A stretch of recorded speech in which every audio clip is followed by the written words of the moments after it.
Hello, আসসালামু আলাইকুম। Welcome to my channel. আমি আপনাদের জন্য আজকে নিয়ে আসছি সুজির লাড্ডু। চলুন দেখে নেওয়া যাক সুজির লাড্ডু কীভাবে তৈরি করতে হয়। আমি এখানে প্রথমে নিয়ে নিয়েছি 1 কাপ সুজি। সুজিটা আমি ভালো করে টেলে নিয়েছি। তারপর আমি নিয়েছি 2টা ডিম। 2টা ডিম আমি ভেঙে নিয়েছি। ডিমটা আমি এখন সুজির সাথে মিক্স করে নিব। পুরোটা ডিম দিয়ে দিব আমি। তারপর দিয়ে দিব আমি 1 কাপ দুধ আমি এখন 1 কাপ দিচ্ছি, লাগলে পরে আরও দিব। তারপর আমি তিনটা মিশ্রণ একসাথে আমি ভালোভাবে মিশিয়ে নিব। এভাবে পাটিটা ঘুরিয়ে ঘুরিয়ে ভালোভাবে মিশিয়ে নিতে হবে, যেন কোথাও সুজিটা দলা বেঁধে না থাকে। ভালোভাবে মিক্স করতে হবে। এই যে অনবরত প্রায় 3 মিনিট থেকে নাড়তে হবে।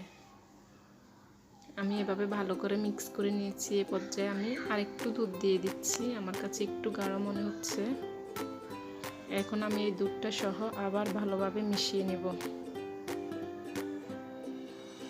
ভালোভাবে মিশাতে হবে একদম স্মুথলি। আপনারা নিশ্চয়ই শুনতে পেরেছেন জিদনি কি বলেছে। অবশ্যই ভালোভাবে মিশাতে হবে। তারপর আমি এখানে 1/2 কাপ গুঁড়ো দুধ নিয়েছি। আমি গুঁড়ো দুধ পুরাটা দিব না, বেশ খানিকটা দিয়ে অল্প একটু তুলে রেখেছি, এটা পরে আমার লাগবে। তারপর গুঁড়ো দুধটাও ভালোভাবে মিশিয়ে নিতে হবে। ভালোভাবে এভাবে ঘুরিয়ে ঘুরিয়ে চামচের সাহায্যে বা যে কোনো নাড়ুনির সাহায্যে আপনারা ভালোভাবে মিশিয়ে নেবেন। একদম স্মুথলি ভালোভাবে মিশাতে হবে।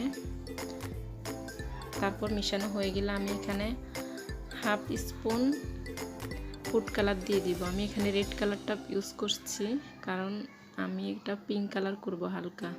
আর পুরো রেড কালার করতে চাইলে আপনারা আরেকটু বাড়িয়ে দিবেন, তাহলে পুরো রেড কালার হয়ে যাবে।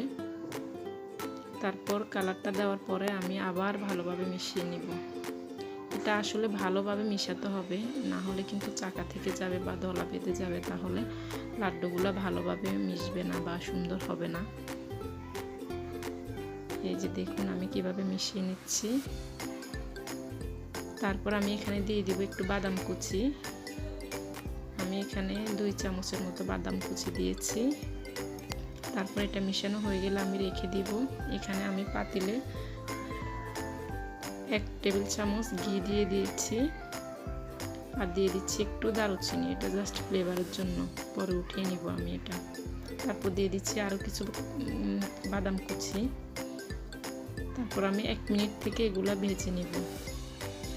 আর আপুরা যারা এখনও আমার চ্যানেলটি সাবস্ক্রাইব করেন নাই, তারা অবশ্যই সাবস্ক্রাইব করে নেবেন আর আমার সাথে থাকবেন।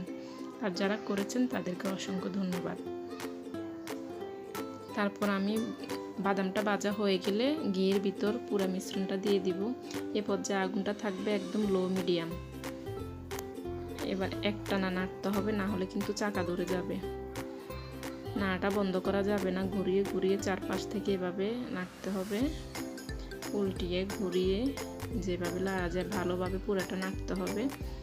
আর চুলার আঁচ কিন্তু বাড়ানো যাবে না, তাহলে কিন্তু নিচে লেগে যাবে। দেখুন যখন এরকম দলা ধরে আসবে তখন দিয়ে দিতে হবে চিনি। আমি এখানে 3 টেবিল চামচ চিনি দিয়ে দিচ্ছি। তারপর চিনিটাও ভালোভাবে মিশাতে হবে। এভাবে উল্টিয়ে উল্টিয়ে আস্তে আস্তে চিনিটা মিশিয়ে নিতে হবে। চিনিটা মিশানো হয়ে গেলে তারপর আমি এখানে ওই যে বাকি গুঁড়ো দুধ ছিল ওগুলো দিয়ে দিচ্ছি, 1 চামচের মতো গুঁড়ো দুধ দিয়ে আবার ভালোভাবে মিশিয়ে নিব। এ পর্যায়ে একটু আটা ধরে আসছে, তাই না আটা একটু কষ্টকর, তাও নাড়তে হবে। নিয়ে ভালোভাবে মিশিয়ে নিয়ে আবার দিয়ে দিচ্ছি 1 চামচ ঘি।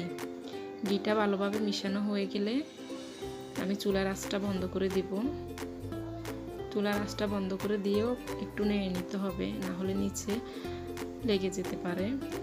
বারবার একটু উল্টিয়ে দিতে হবে। এই যে দেখুন আমি এভাবে করে উল্টিয়ে দিচ্ছি। এটা একদম আটালো হয়ে গেছে। এখন কিন্তু আমার চুলার আঁচটা অফ, তাও আমি একটু নেড়ে দিচ্ছি।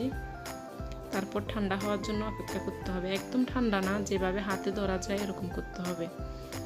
তারপর এটা হাতের সাহায্যে এই যে দেখুন আমি দেখিয়ে দিচ্ছি, হাতে একটু ঘি মেখে নিতে হবে, না হলে হাতে লেগে যাবে।